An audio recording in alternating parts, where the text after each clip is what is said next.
In this short video, we want to talk about dashboard design. And we're just going to talk about a few key concepts, and we'll make this into a series to talk about some of the other ideas of how we make dashboards here at Triumph.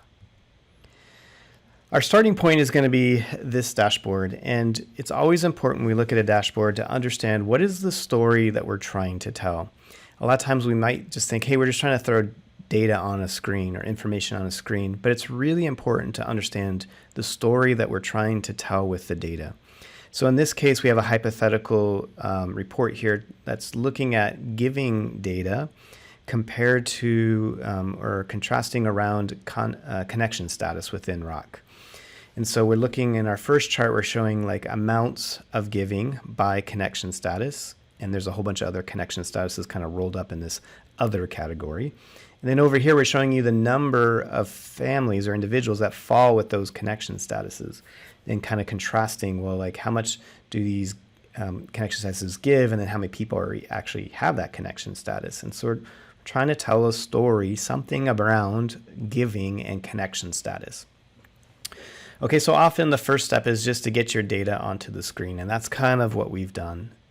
But does the next step is try to understand, does this data tell the story that we want to look at? So let's talk about two things. First of all, let's look at our chart types. First off, we're looking at a pie chart, right? And that's very common that people will want to see things in a pie chart. But sometimes that's not always the best chart type. So let's just, for example, we now have this in Excel. Let's just quickly change that over to a bar chart. Now, I would ask you, does the bar chart better show the qualitative or quantitative analysis of the data, the amounts of giving better than the pie chart? And I would argue that it does very greatly. Like you can see the difference between the blue and the orange much better when they're lines, versus when they're arcs and areas, right? So it's hard to say, well, how much bigger is this chunk than this chunk? Also, if you notice, deceased members as a connection status is basically hidden in this pie chart.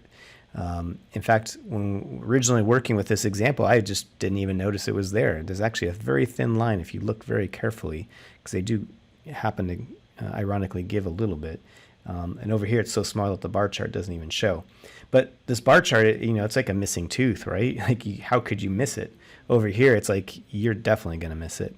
So definitely, this bar chart is a better chart type for this dashboard, even though pie charts are very popular. In fact, in the dashboarding space, in the BI space, there's kind of a crude analogy that I'm going to share with you because I think it does actually provide some value, that pie charts are kind of like the pornography of dashboards.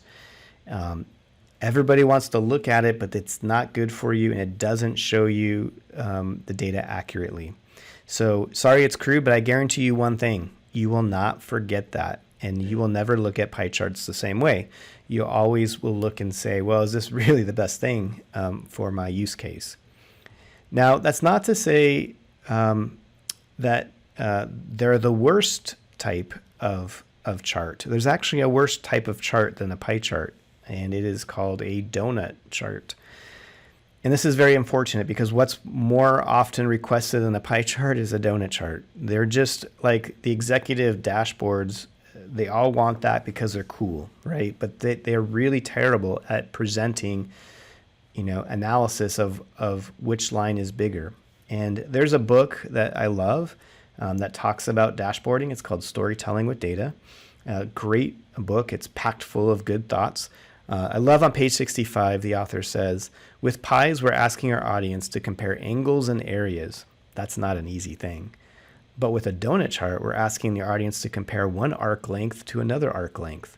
How confident do you feel in your eye's ability to ascribe quantitative value to an arc length? Not very. That's what I thought. Don't use a donut chart. And I love that thinking. The chapter before this is actually entitled Pie Charts Are Evil. So he's not saying that pie charts are any better, but that they're both not the best chart to use. Now, in my mind, that's not to say that you should never use a pie chart. I think if you're doing a newspaper article that's going to have one chart And my rule of thumb is if one of the chart series looks like Pac-Man, and by that I mean is like one of them is very big, notice like the blue is very big, and that there's not a lot of other options, and not one of your options is being hidden, maybe a pie chart is okay. I'd still argue probably the bar chart is probably going to give you better evaluation. But if I only had three things, like say there wasn't one missing here, and I only had one chart and it was going in a simple like USA Today article, maybe a pie chart is okay. But definitely if you have a whole bunch of series and it's, very complex, like this chart is not useful at all. So when it comes down to it, consider using a bar chart instead of pie charts. Okay, so let's go back into the story that we're trying to tell. Like we originally started out with two pie charts, one showing giving amounts and one showing giving units. And so this is where we have in our brains trying to, make qualitative like analysis against two pie charts. And I don't know about you, but my brain's starting to hurt. So, maybe we talked about changing those into bar charts, and I think that's very helpful. We can kind of see that visitors is higher, in terms of units, but very small in terms of dollars and so forth. So that's kind of, maybe a little bit better. But, we should keep thinking, like, wouldn't it be better if we could blend these two things together? And so in Excel, that's kind of what I mocked up here. I was like, well, what if we just combine them? And by combining them, note that we can kind of see our story much better. We can see that, oh, well, there's a lot more visitors, but they give less dollars. And deceased members, probably not too helpful here, but the same thing with other, like, majority of our money comes from members, but they have generally less numbers here. So, this chart is a tidge, confusing because you have two axes that you have to look at. But I think once you get it, there's so much more insight that you can get from this. And one of the things that you want to do is your chart should tell a story, and they should be interesting, and you should be able to get more insight as you look at it, and it should just become kind of natural. Now, a very famous example of telling a story through charts comes from a very famous chart. And so what this person was trying to do is they're trying to tell the story of Napoleon's march from France to Moscow back in history. So someone said, hey, I want to tell a story by using an information graphic. How could I do that? And this chart's very famous because of the amount of data that it shows. So let me just quickly walk you through this. I'm not going to give you all the details, but it's kind of a timeline. It goes from start over to here, and it kind of loops and comes back. Okay, so Napoleon's marching to Moscow, and then they come back. The thickness of this line is the size of his army. Okay, so he's coming out with a very big army, and look, he comes back with hardly anything. Already this chart is giving us so much knowledge. So we can see over time it gets smaller and smaller and smaller, and then when it comes back, it's getting even more small. And you might think, well, what happened here? Oh, well, part of his army just broke off and went over to another city, came back, and they didn't rejoin the army. They left and went back home. Other people went off and did another mission over here. So again, I hope you're starting to see like a huge amount of story and a huge amount of data being presented here. At the bottom of the chart, it also tells you the timeline in terms of the dates, but also the temperature. So obviously temperature had a lot to do. A lot of people died because of the temperature here. The temperature also encouraged a lot of people to just desert. So this chart is very famous because it gives you so much data, and literally you could spend 10, 15, 20 minutes reading this chart and just getting so much insight.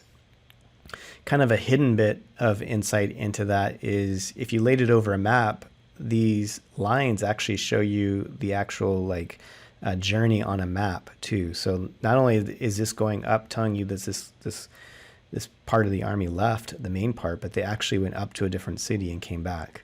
So the fidelity, the richness of this chart is just huge. And that's kind of what you want to do when you're looking at your dashboards. You want to first understand the story, and then you want to make sure that it presents it. Now this one again doesn't give you as big of a story, but I think as you look at it and using the same kind of cognitive insights, you can start to see patterns here that are very helpful. So hopefully this session has shown you a lot, and I think the one thing that you need to look at is that you don't want to write your whole story in code. One of the wisest things that I ever heard coming out of college and getting my first job at Honeywell was a director who was 2 levels above me would always tell us, hey, don't do anything in code that you haven't done with a pencil. Now, he wasn't literally meaning a pencil.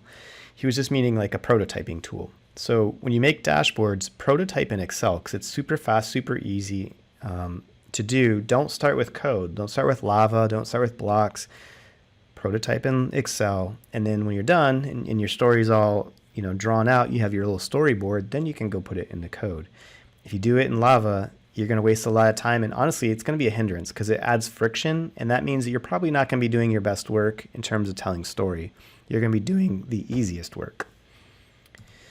So 2 things I hope you got from this session was 1, pie charts are evil and that you should use them very carefully and judiciously. But the second point also is that you want to understand the story behind your dashboard. And you want to try to find out what is the insight that you're trying to tell your audience. And then you want to make sure that you paint that picture the best way that you can. So hopefully this video has been helpful, and we'll be doing more on some of the other tips and tricks that go into making dashboards here at Triumph.